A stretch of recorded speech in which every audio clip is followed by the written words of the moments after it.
کوفہ نے حضرت امام حسین کو 100 سے زائد خط لکھ کر دعوت دی کہ یزید کی ظلم و بربریت سے نجات دلانے کے لیے ان کی مدد کی جائے۔ اس پر حضرت امام حسین نے کوفہ جانے کا فیصلہ کر لیا اور مکہ سے روانہ ہو گئے۔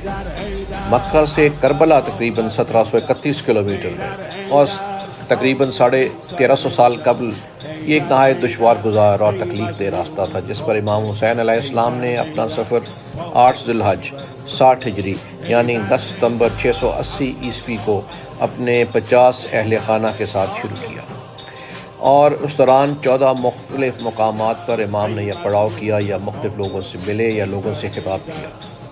تو ان پڑاؤ کی تفصیل کچھ ایسے ہے۔ پڑاؤ نمبر 1 الصفا، یہ پہلا پڑاؤ تھا جس جگہ پر عرب کے مشہور شاعر الفرزق نے امام کو کوفہ جانے سے روکا، مگر امام اپنا سفر شروع کر چکے تھے۔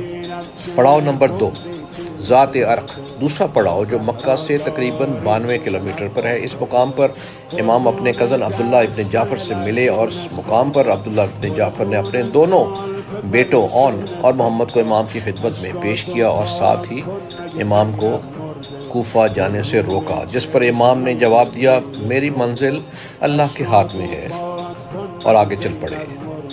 تیسرا پڑاؤ بطن الروما، اس مقام پر حضرت امام حسین کی ملاقات عبداللہ بن متی سے ہوئی جو عراق سے آ رہا تھا۔ عبداللہ نے امام کو کوفہ جانے سے روکا اور بولا کوفے والوں پر بھروسہ نہیں کیا جا سکتا، وہ اہل وفا میں سے نہیں، مگر امام نے اپنا سفر جاری رکھا۔ چوتھا پڑاؤ زرود، حجاز کی پہاڑیوں پر ایک چھوٹا سا شہر تھا اور یہاں پر حجاز کے پہاڑیوں کا سلسلہ ختم ہو جاتا ہے اور عرب کا تپتا ریگستان شروع ہو جاتا ہے۔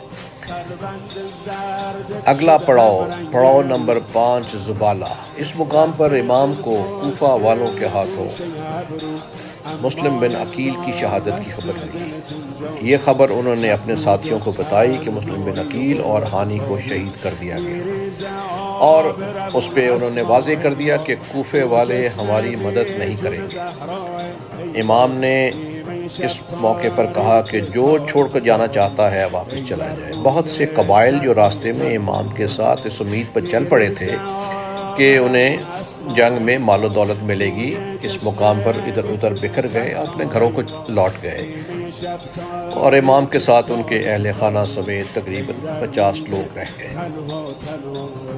اگلا پڑاؤ نمبر 6 بطن العقیق، اس مقام پر امام اکرما قبیلے کے ایک آدمی سے ملے جس نے امام کو آگاہ کیا کہ کوفہ میں آپ کا کوئی دوست نہیں، کوفہ کو یزید کے لشکر نے گھیرے میں لے لیا ہے اور اس کے داخلی اور خارجی دروازے بند کر دیے ہیں، لہٰذا کوفہ تشریف نہ لے جائیں۔ اس دوران یزید نے وہاں پہ گورنر کو بدل کر نیا گورنر لگا دیا تھا اور اس نے وہاں پہ دباؤ اور بربریت سے لوگوں کو ان کی امام کی مدد سے روک دیا تھا، تو یہاں پہ بھی امام نے اپنا سفر جاری رکھا۔ پڑاؤ نمبر 7 سورت، اس مقام پر امام حسین اور ان کے اہل خانہ نے رات بسر کی اور صبح اپنے قافلے سے کہا کہ جتنا پانی ہو سکتا ہے ساتھ لے لیں۔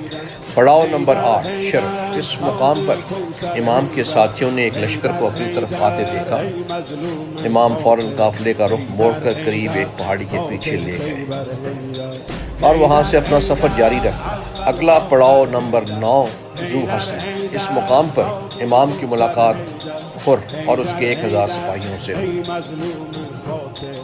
وہ بظاہر یزید کے لیے ان کے فوج کا حصہ تھے۔ امام نے انہیں کہا کہ اگر تم نے مدد کرنے کا ارادہ بدل لیا ہے اور منکر ہو گئے ہو اور اہل بیت کے حقوق نہیں جانتے اور اپنے وعدوں سے پھر گئے ہو تو میں واپس چلا جاتا ہوں۔ لیکن ہر کے لشکر نے امام کو واپس نہیں جانے دیا اور انہیں گھیر کر کوفہ کی بجائے کربلا کی طرف لے گئے۔ اگلا پڑاؤ نمبر 10 بیضہ، اگلے دن امام حسین نے اس مقام پر بیضہ کے مقام پر پھر ہر کے لشکر سے خطاب کیا امام کی تقریر سن کر حر نے امام سے کہا کہ اگر آپ نے جنگ کی تو آپ کو قتل کر دیا جائے گا۔ امام نے فرمایا تم مجھے موت سے ڈراتے ہو، اور کیا تمہاری شقاوت اس حد تک پہنچے گی کہ مجھے قتل کر دو گے؟ بعد اس پہ حر کے لشکر پر کوئی اثر نہ ہوا اور وہ امام کو کربلا کی طرف گھیر کر لے جاتے رہے۔ پڑاؤ نمبر 12، عذیب الحجنات۔ اس مقام پر امام کی ملاقات طرمہ بن عدی سے ہوئی، جس نے امام کو کوفے والوں کے خطرناک ارادے سے آگاہ کیا۔ اس سے اگلا پڑاؤ نمبر 15، قصر بنی مقاتل۔ فیصلہ ہو چکا تھا کہ امام کو کوفہ نہیں جانے دیا جائے گا، چنانچہ حر کے لشکر نے کوفہ کا رستہ بدل کر امام حسین کے قافلے کو کربلا کی طرف لے جانا شروع کر دیا تھا، اور اس راستے میں ہی قصر بنی مقاتل رکے، اور شام کے وقت امام حسین نے فرمایا بے شک ہم اللہ کے لیے ہیں اور اسی کی طرف لوٹ کے جانے والے ہیں۔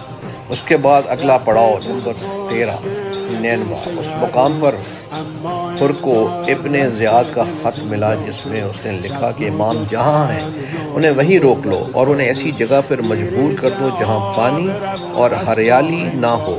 حر نے امام کو ابن زیاد کے خط سے آگاہ کیا۔ آپ نے فرمایا ہم اپنی مرضی سے نینوا میں خیمہ زن ہوں گے، مگر حر نے ایسا نہ کرنا دیا۔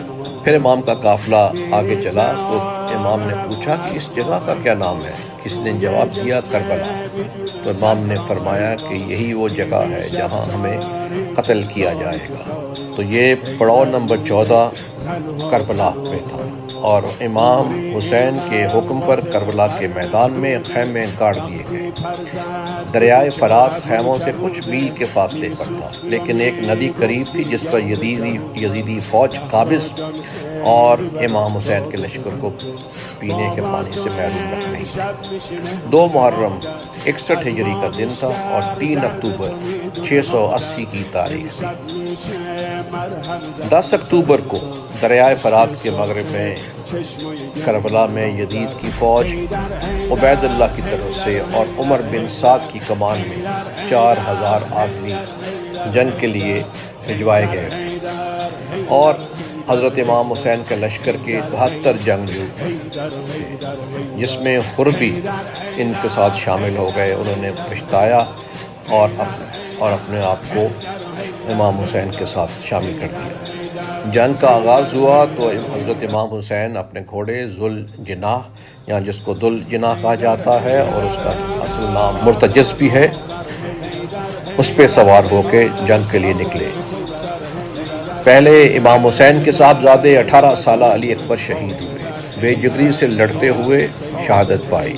کئی روز سے تمام امام حسین کے قافلے والے اہل خانہ پیاس سے نڈھال تھے، تو امام حسین نے اپنے 6 ماہ کے بیٹے علی اصغر کو پانی کے لیے آگے جانا چاہا تو اس کے گلے میں تیر ترازو ہو گیا، اور ان کے ہاتھوں میں ہی انہوں نے جان آفری کے سپرد کر دی۔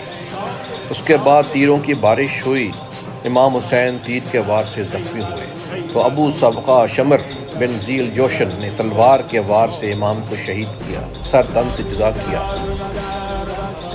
امام کے لشکر کے تمام مرد سوائے ان کے بیٹے امام زین العابدین جو 22 سال کے تھے بیمار تھے، باقی تمام شہید ہو گئے۔ خواتین میں امام حسین کی زوجہ محترمہ رباط اور ان کی بہن زینب تھی۔ زینب کے 2 بیٹے اون اور محمد بھی شہید ہو گئے۔ اس جنگ میں تقریباً 200 لشکری دونوں جانب سے کام آئے۔ امام کے 72 شہداء کے نام یہ ہیں جو ہمیشہ تاریخ کے ماتھے پر جھومر بن کر چمکیں گے: حضرت امام حسین، حضرت عباس بن علی، حضرت علی اکبر بن حسین، حضرت علی اصغر